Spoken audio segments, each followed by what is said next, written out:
meteorologist Stephen Jones. Well, starting it off with the time lapse, you can see all the cloud cover we had and then those passing showers as well. Just a beautiful day to take in the clouds out there, enjoy some of those rain showers, getting some good rain really across the entire viewing area, keeping those temperatures cool, not getting out of the 70s all day. Just a beautiful July 2nd out there. And of course, temperatures still holding on to those lower 70s for most of us. 73 here in town, same for Eden, 74 in Menard, 71 over in Merton, looking like that cool spot. So only about 4 degrees of spread right now across the Concho Valley, and that's just about where our dew points are as well. So relative humidity indices way up there. 70-degree dew point here in town, 69 for Sterling City, 74 there in Junction.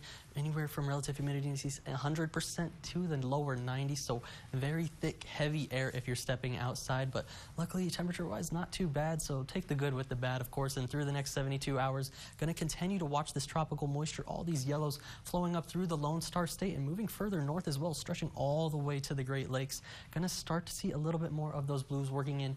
By the time we're going into the weekend, should start to die down some, at least in terms of those rain chances, as we're not dealing with the remnants of Barry anymore. And as we look at the satellite out there, you can see all that convection across the Rocky Mountains. A couple severe thunderstorm warnings up in Montana as well as down there in Arizona across the Lone Star State, looking pretty good for the most part in terms of severe weather, of course. Just that flash flood warning closer to Fort Stockton out towards the west. A lot of the convection here towards the Concho Valley has started to die down, so let's turn on the radar, see what we're seeing out there in terms of precipitation. And still a lot of scattered activity all across the Lone Star State, up there towards the Red River, towards Abilene, and then down in here into San Angelo. Let's get a zoom in on our San Angelo radar now. You can see how it's started to fizzle out more and more as we've gone through the past 3 hours or so. Still had some good showers out there in Erie County. They've since moved off towards the north in Sterling County.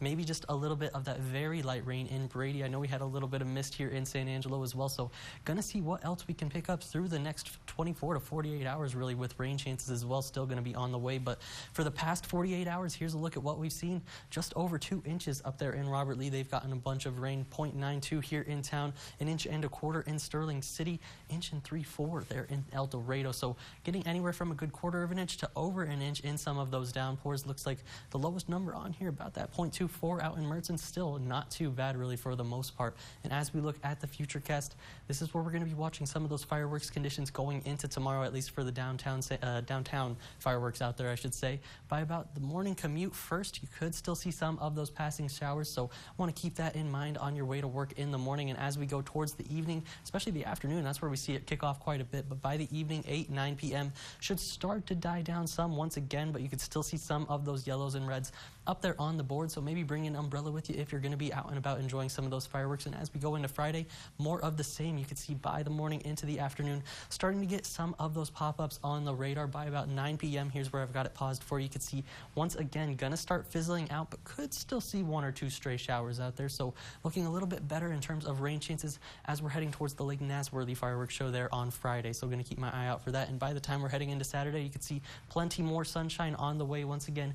Maybe just a 10% chance of a shower passing through, but by that point, I think the rain chances are pretty much going to be all said and done for us here across the Concho Valley. So for tonight, I've lowered it just a couple of degrees since we've got a cool start for us. 70 degrees is what I'm calling for that overnight low. Could still see some scattered showers across the region. Going into tomorrow, pretty much what we saw today, 82, maybe those upper 70s if we get a good amount of rain across the Concho Valley, keeping us with that rain-cooled air. And as we work through the 4th of July, that's where the rain chances really start to fizzle out a little bit. 40% there, then 20% into the weekend, even 10% by Sunday. And that's where those 90s return, of course, with more of that sunshine. And by next week, Monday into Wednesday, holding on to those lower to mid 90s with overnight lows just holding still in those lower 70s.